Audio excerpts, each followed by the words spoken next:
PoBoySpecial here with Chris. and we're going to share with you our thoughts on EDC, or Everyday Carry Weapons. Coming right up.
So we're going to get this video started with what do we carry for our EDC on a daily basis.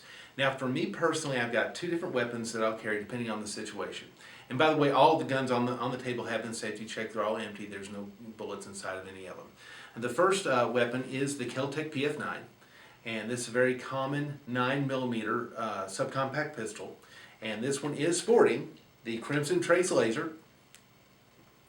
And I carry that quite a bit, depending on what I'm wearing and what the situation is. If I can't carry anything that big, I go to the North American Arms Black Widow. And this is chambered in .22 long rifle, although I do have the cylinder for .22 Magnum, and I'll carry that quite often as well. Either one of them, to me, is quite sufficient for most situations. But that's what I carry. How about you?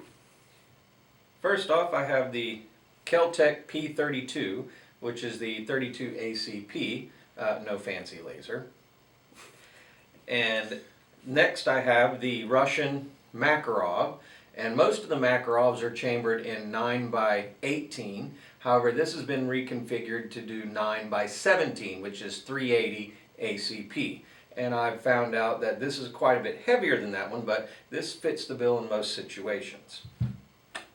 So folks, why did we choose these particular weapons to carry? Well, let's start off with the North American Arms Black Widow. Why would I choose this particular weapon to carry? I mean, it's .22 long rifle. It's got a bad reputation for being unreliable, for jamming, for things like that. Well, I chose it because I did a lot of research on my own and found out that if you use the right ammo and if you're using a revolver, those issues really aren't as prevalent. Not to mention, this thing is tiny.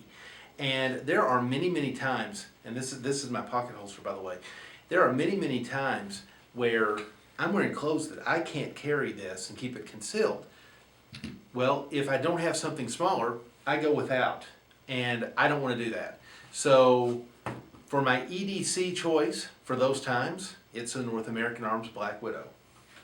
And not to mention, we have many, many videos with that weapon right there that we have tested numerous things about. Absolutely. I mean, this particular handgun right here is probably the most tested .22 long rifle pistol on the planet. Absolutely. As far as penetration is concerned. I can tell you everywhere from .22 short all the way to .22 Magnum which bullets have the best penetration and which ones have the best chance of helping save your life. Absolutely. How about you? I chose the Keltec P32 and is 32 ACP because this one is a very nice ergonomical design. It has no sharp edges whatsoever, very smooth, very intricate. It's very light, very concealable. We have a good friend down the road named Jerry who makes all of the holsters for us, but belt holsters, inside the belt holsters, yeah, I'll give you a link below if you want to see holsters by him. But this is a very good 32, has been very underestimated for a long time. However, we've shown in several of our videos the ability of the 32 ACP to be a very, very, I'd say a very viable round. I would agree. I mean, General Patton used it for his social gun, didn't he? Yeah, and there you go. I have my social gun. There you go. So there we've showed you the smaller ones. Let's move up a little bit into the larger guns. What was your choice? Okay, well, I chose the Keltec PF9. And this is chambered in 9mm parabellum, and it's sporting the Crimson Trace laser like I showed before. I just like showing that into the lens. It's pretty really cool. Yeah, it's neat. Okay, and I chose this one because it is small, and honestly, folks, it's fairly inexpensive. When I was going to buy the gun, it was either put braces on my kids' teeth or buy an expensive gun. And I wanted a laser on it, so, you know, the lasers for these things are not inexpensive. For a Crimson Trace, you're talking about $260 to $350, depending on the caliber you're putting it on, and sometimes even higher than that.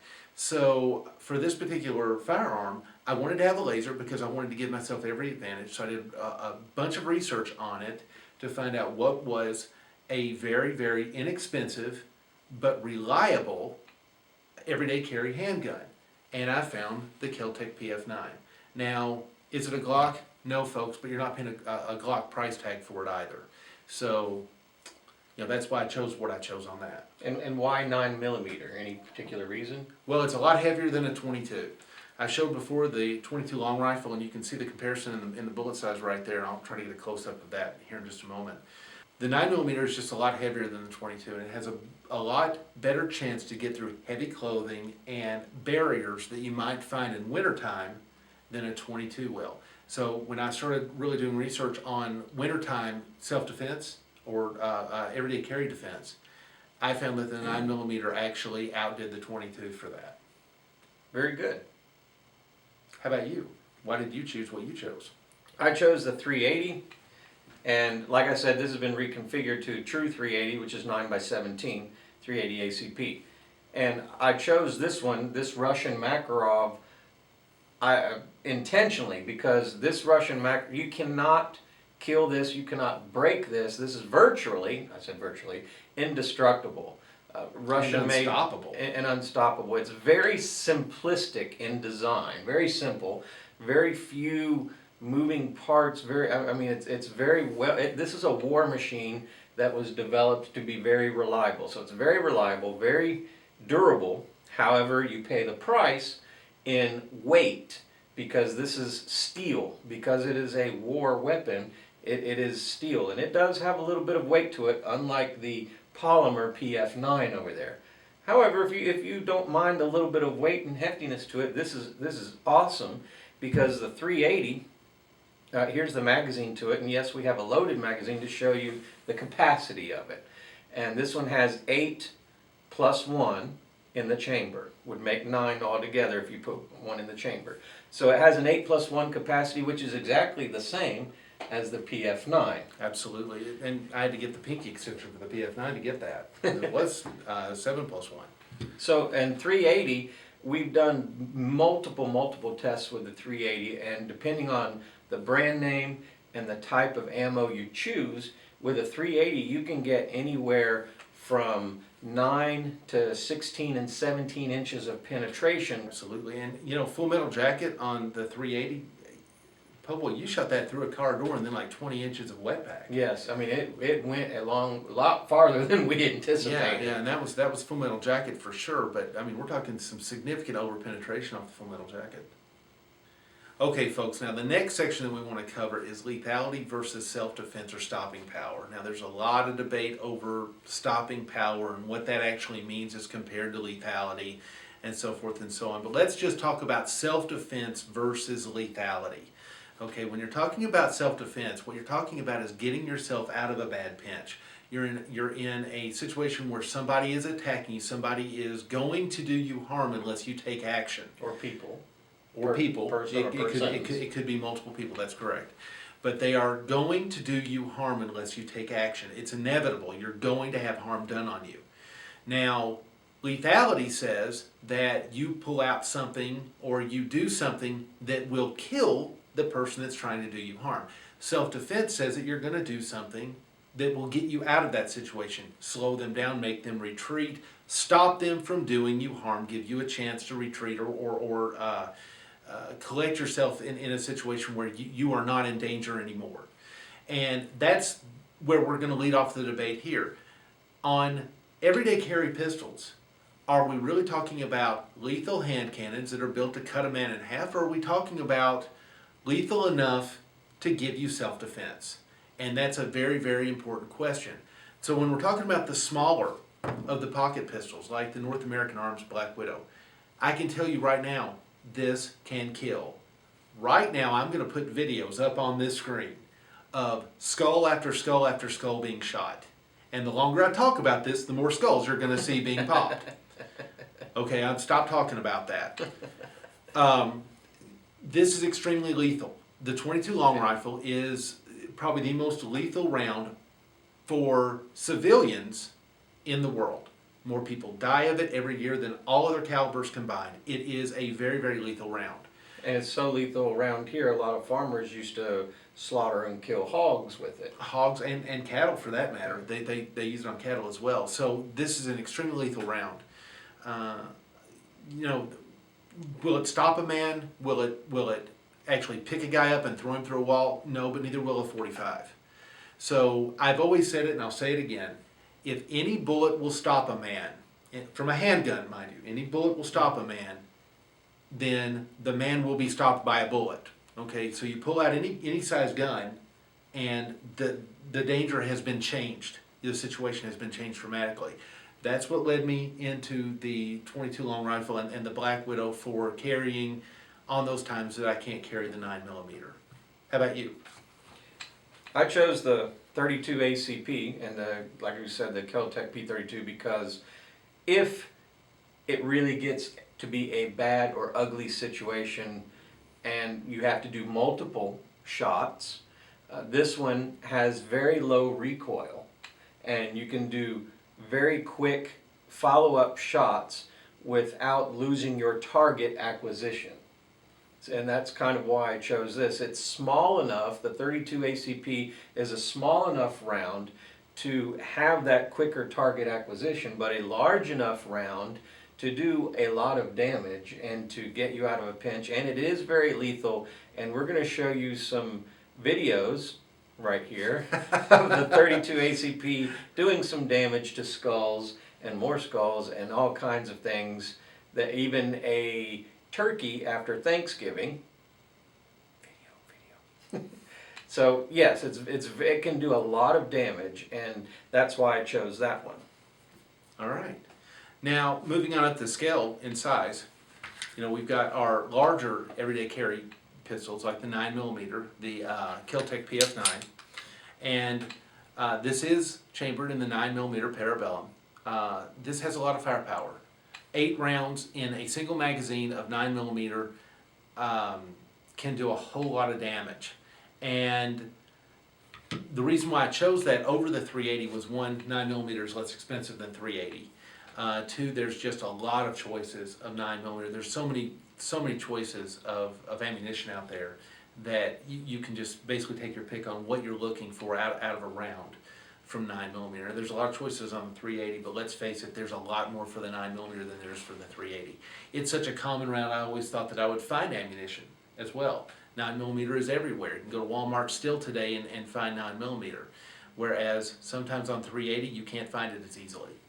And so all these things played into what I was thinking. Also, I knew that this particular weapon came with the Crimson Trace laser, or that I could get a Crimson Trace laser for it.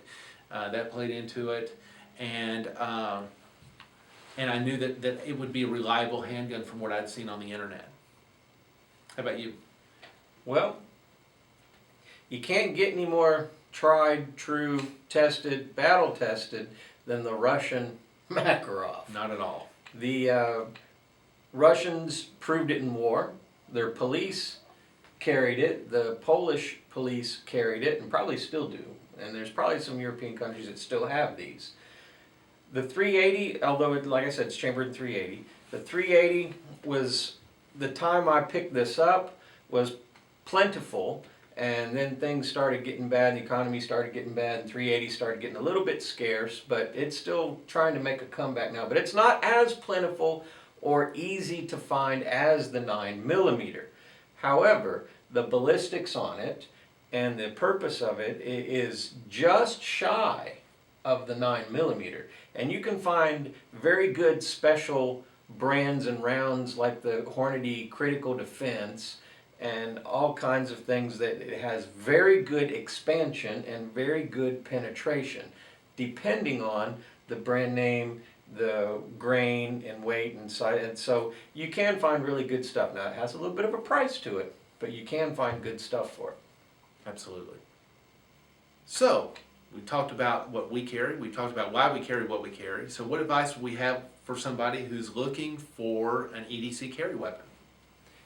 My advice would be, number one, go to a gun shop that has a very large selection and ask to see as many as you can, because number one, what feels good to you? What fits you? What fits in your hand? Yeah. The ergonomics is what I'm talking about. Keep in mind your purpose. If your purpose is to go inside the waistband or shoulder holster, or you got to keep those purposes in mind. But number one is the ergonomics. What feels good to you? Because for somebody like me who has short little fat nubby hands, some weapons are not going to feel as comfortable as other ones are. That's for true. instance, even though I really like Glock, and I really like the Glock 19, and I really like the Glock 22, which is the 40 caliber, it wouldn't be my number one choice because it really doesn't fit my hand very well. This little subcompact does. I can wrap my hands around it with these short little nubs and have no problem with it. Also with the Makarov, it has a very nice ergonomical design on the handle. Mm-hmm. And I can get my short little hands around it, no problem. So this one fits me. So my advice would be go to a gun shop and look at everything they have, pick up everything, hold it, feel it, feels what feels good to you, what fits you. Now there are other things to keep in mind too, such as Size and weight. Guys, if it's too big to carry, you're not going to carry it. You may think in the gun store, oh wow, this thing feels okay and I can live with the weight. If you have any reservation about the size or the weight of the firearm in the gun store, don't do it. Take a step back. Take a break from it, okay? Because if it gets too big for you to carry, and if you leave it at home, it does you no good at all. And a good example of that, if I can jump in right there, Go on. is the full-size 1911. Yeah, it is good. Love the 1911. I'm not a 1911 hater. I have one. But I love the 1911. But it is rather large, the full size is, rather large and very heavy in compared to some other choices. Absolutely. And like I alluded to before in the video, that if a bullet will stop a man, any bullet will pretty much stop a man. Nobody wants to get shot. Now you've got those occasional situations where you read in the news where somebody got shot 19 times or something and they kept coming because they were jacked up on PCP. That happens. It does. We can't lie about that. It does happen. It's an anomaly more than it is the norm. I know for a fact that if I was looking down the barrel of this and somebody was pointing it at me and they had the intent to do me harm with it, that little 22 would look like a freaking battlefield cannon. If I was looking down the barrel of it. So I don't want to get shot. I'm a normal, sane human being. There's a lot of people out there that are normal, sane human beings that would do you harm, but they don't want to be shot in the process of doing it. Carry something. That's the point. Go find out what fits you. Go find out what fits your needs. Go find out what you enjoy shooting, because you need to shoot a lot as well, because practice, this is something that's very important, is to practice what you do. And carry often. Carry all the time. Arm yourself, because arming yourself is, you're your own first responder. And there is no such thing as the perfect or magic bullet. No. There really isn't. And we've shown you 4 different examples of 4 different calibers. We've shown, well, actually 5.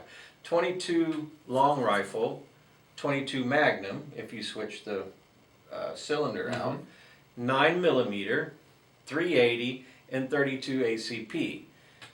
Everybody has their preference of caliber, But the number one thing to keep in mind is exactly what he just said, is practice shot placement. Shot placement is paramount. Absolutely. So those are our thoughts. How about your thoughts? What do you prefer? What do you carry? Please put them in the comments below. We'd love to hear from you. I can't wait to hear what they say about my 22. Go ahead, let me have it. Let's hear what you've got to say. I bet I've got video to prove you wrong. Let's hear it. And you saw this on the PoBoySpecial. Hey, if you like the video, like and subscribe, okay? The button's like up here, over there, or something like that. I don't know, I'll put it up there when I make the video. Thanks, guys, for watching, and have a great day.